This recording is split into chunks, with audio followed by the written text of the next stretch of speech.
What is up, my producers and mixing engineers? My name is Zach. I am here with Polyverse Music, and today we're going to be talking about 5 tips that you can use with our Comet Reverb plugin.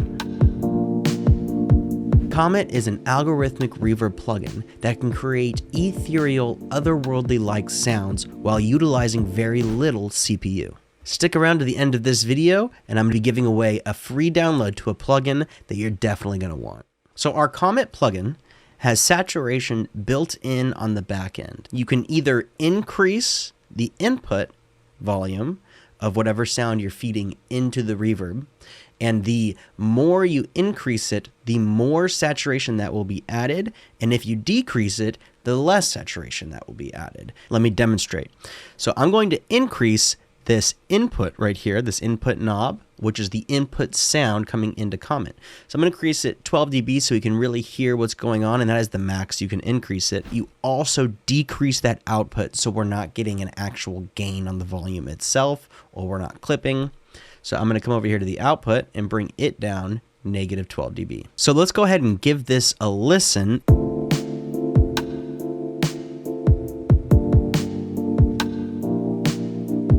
So now I'm going to take it off, bring everything back to 0. Let's listen to it again.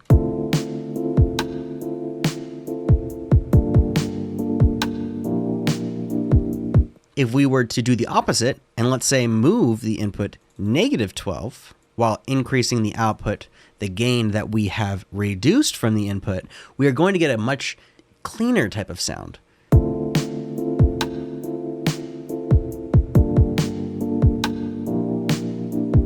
Comet also has a pre-delay feature, which is very useful for creating space in your reverb. You can add pre-delay as a millisecond, very slight, or you can also keep it on tempo with your song, all within Comet. Very helpful. And if I were to move this up past the center, which is 0 milliseconds, if I started going up, it goes up in milliseconds. Now, if I were to come down, you start to see that it goes 132, 132D, 116T, 116, and so on and so forth. These are all going to correspond to your tempo. The room you're trying to create with the reverb, or emulate with the reverb, you're creating the back wall.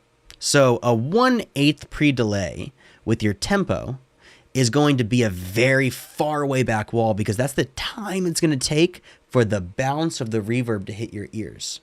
So if you were to do a millisecond delay, which it might look small to have like a 20 or 44 millisecond delay per se, but really for sound to travel at the speed of sound and bounce off a wall and hit your ears again at 44 milliseconds is still pretty big. I'm going to increase the dry and wet so you can really hear the difference in the delay.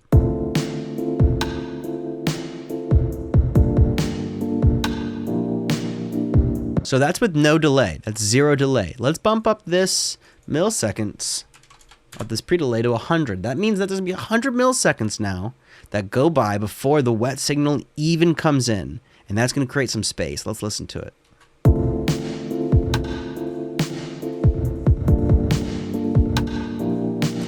You'd never do that. You'd never have that much space unless you were going for something really trippy. But really, you're going to want to keep this pretty light. So if we were to have this, let's say at a 14 millisecond to create that bounce off the wall.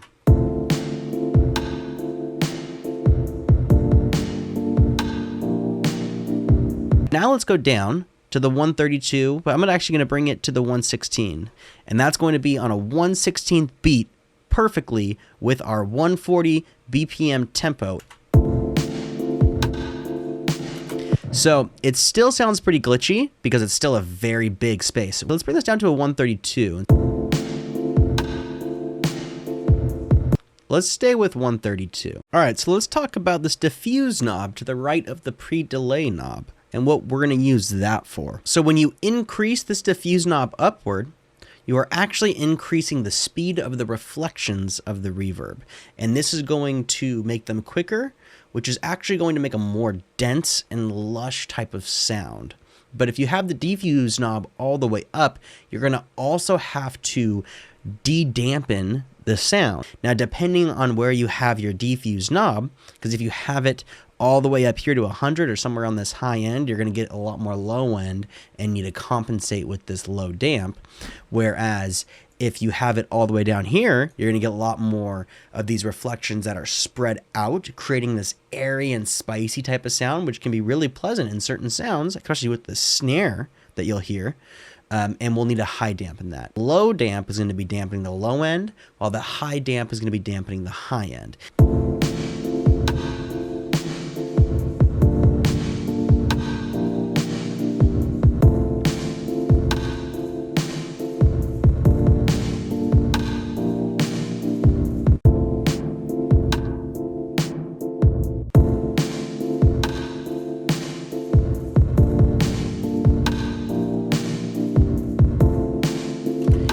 I don't know if you noticed, but when I was moving the low damp from 100 to 0, that kick got a little less muddy when it was at 100, but pretty muddy when it was at 0.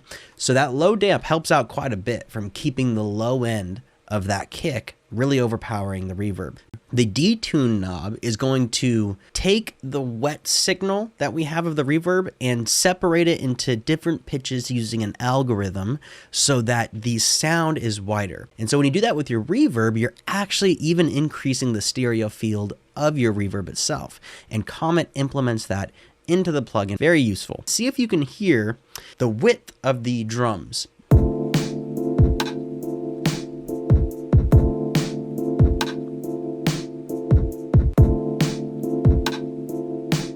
Being able to use it in your reverb is a really cool trick, because then when your reverb is not punching through your mix, if you're increasing this detune knob, you can kind of filter it in so that it forces it through the mix, and then you can really hear that reverb. All right, so let's get to the fun part. Here is a free plugin known as Wider. It's going to help you make your sounds, your reverbs, anything you'd like wider with one button. It's very cool, 100% free. Link in the description. See if you can hear the difference in the stereo field of our reverb.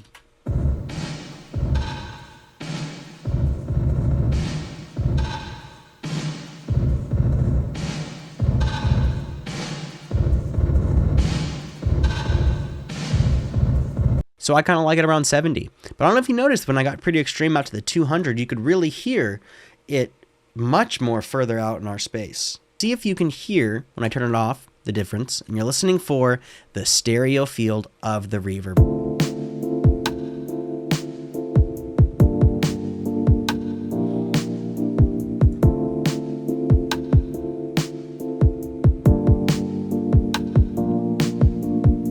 So it's very minimal, but I don't know if you noticed that when that snare hits, it's just a little more in the left and right, which can be very effective if need be. So make sure to grab the Wider plugin from the link in the description for free right now. Go grab it. It's a wonderful plugin to have in your itinerary for mixing and mastering, and it's so simple to use and it's clean. So grab that. Again, I am Zach. I'm with Polyverse Music, and this has been 5 tips and tricks that you can use with our Comet Reverb plugin. Subscribe for more weekly tips and tricks and visit us at polyversemusic.com.